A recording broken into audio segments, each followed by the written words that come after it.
Hello, friends, and welcome to Bible study. We are in the NIV in 2 Corinthians chapter 11, starting at verse 1 and going through verse 15. This one is called Paul and the False Apostles. So, I hope you will put up with a little of my foolishness, but you are already doing that. All right, so I hope you'll put up with my ridiculousness, but you've already been tolerating me. I am jealous for you with a godly jealousy. I promised you to one husband, to Christ, so that I might present you as a pure virgin to him. So that's a very common theme in this, because remember, the Apostle Paul was not married. He never had those kind of relations with anybody, and he doesn't understand falling in love or any of the rest of that stuff. So there is a very common analogy going about the bride and the bridegroom, and in this equation, every person, not Jesus, is the bride. So for some people that might make you uncomfortable, and for others you might not care, and I wish I could help you with that, but you're going to need to sort through those emotions, because it's just an analogy. And if you're having an emotional reaction to it, then you might need to take a look at what that emotional reaction is and why. But, probably with a professional. That's my suggestion. But I am afraid, it's verse 3, but I am afraid that just as Eve was deceived by the serpent's cunning, your minds may somehow be led astray from your sincere and pure devotion to Christ. For if someone comes to you and preaches a Jesus other than the Jesus we preached, or if you receive a different spirit from the one you received, or a different gospel from the one you accepted, you put up with it easily enough. So if he's saying, we've preached to you that Jesus is a particular way, and other people are coming in and preaching to you that Jesus is some other way, and you accept it too easily, so this makes me concerned for the sanctity of your soul. This is not an uncommon thing. You will hear this kind of thing from a bunch of different preachers. So if you're wondering where the adversarial nature of it comes from, here we are. It's been in existence since the beginning. There's a reason for that. I'm not making commentary about whether it's right or wrong. I'm explaining that if you're wondering why something exists in the study of an anthropological way of this type of nature, because for people who had Jesus said love one another, they sure do seem to want to argue a lot, right? And about equivocations, right? Things that seem like the Roman Catholic Church and the Greek Orthodox Church. Risen bread or the wafer? Now, I agree with the wafer.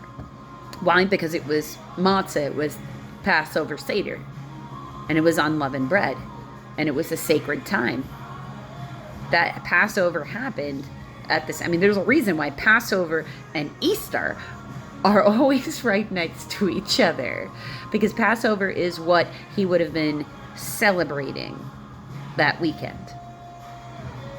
He died on a holiday week. So understand that that's what that comes down to. There's a reason why they were in that location at that time. Verse 5. But I do not think I am in the least inferior to those super apostles. Now, this is in quotation, so super apostles, if we're doing this the way people actually communicate in the real world. I may not be a trained speaker, but I do have knowledge. We have made this perfectly clear to you in every way.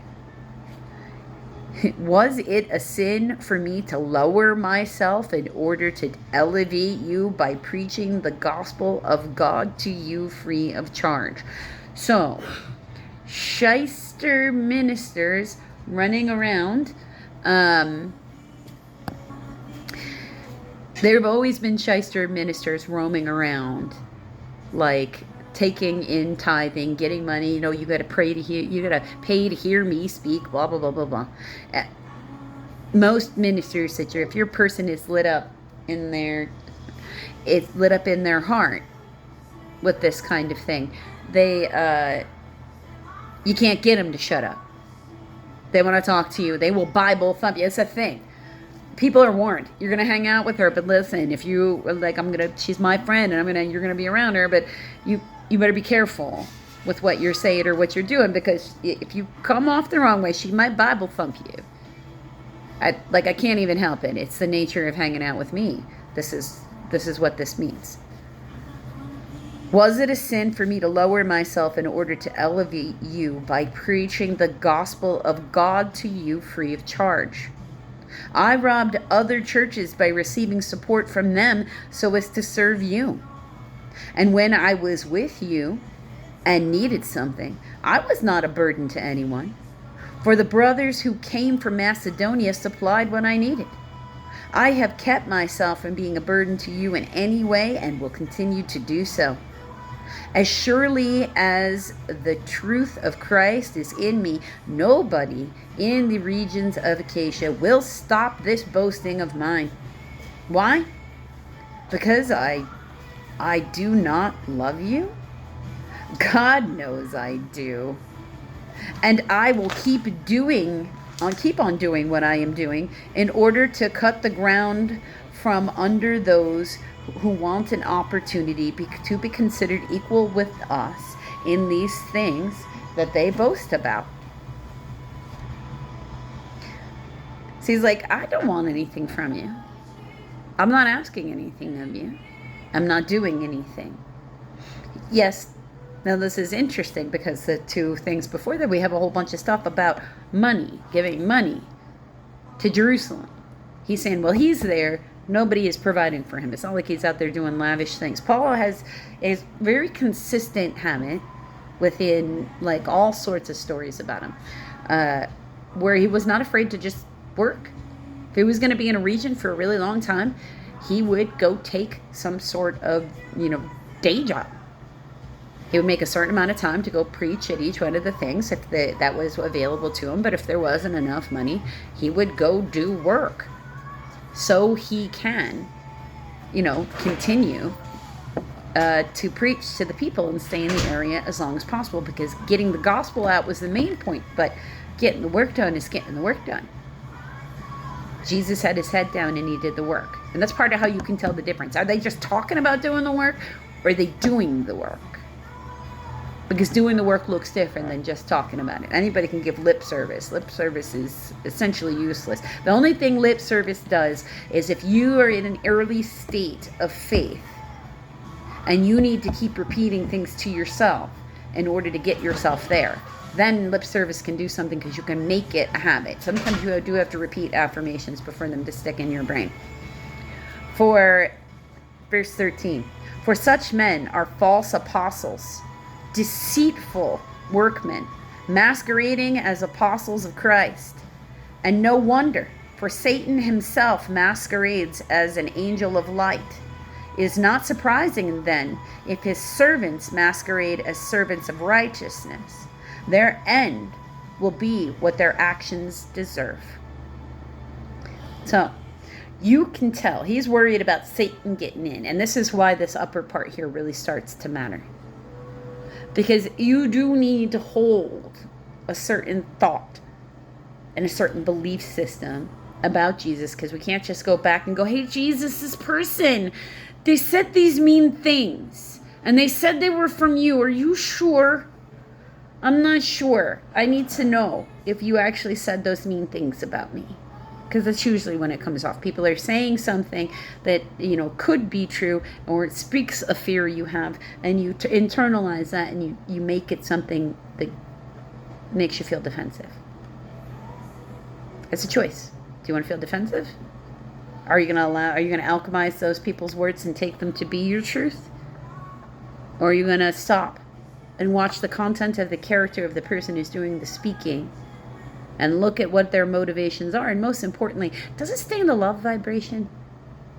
Because if they are asking you to hate, when it's love one another, unconditional forgiveness, put your head down and do the work.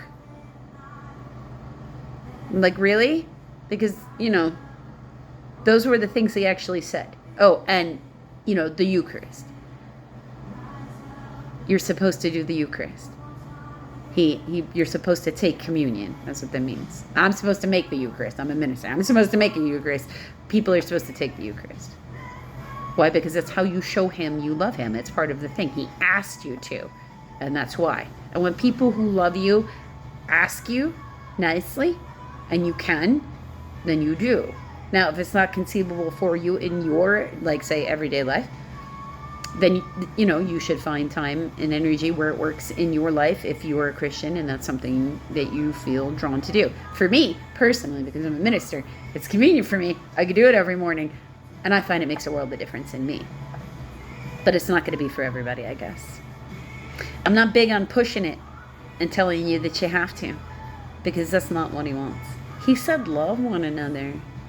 He wants you to come to whatever parts make you feel closer to him and keep you centered and balanced, because that centered and balanced and good judgment is how we tell the devil to go away. Till tomorrow, friends.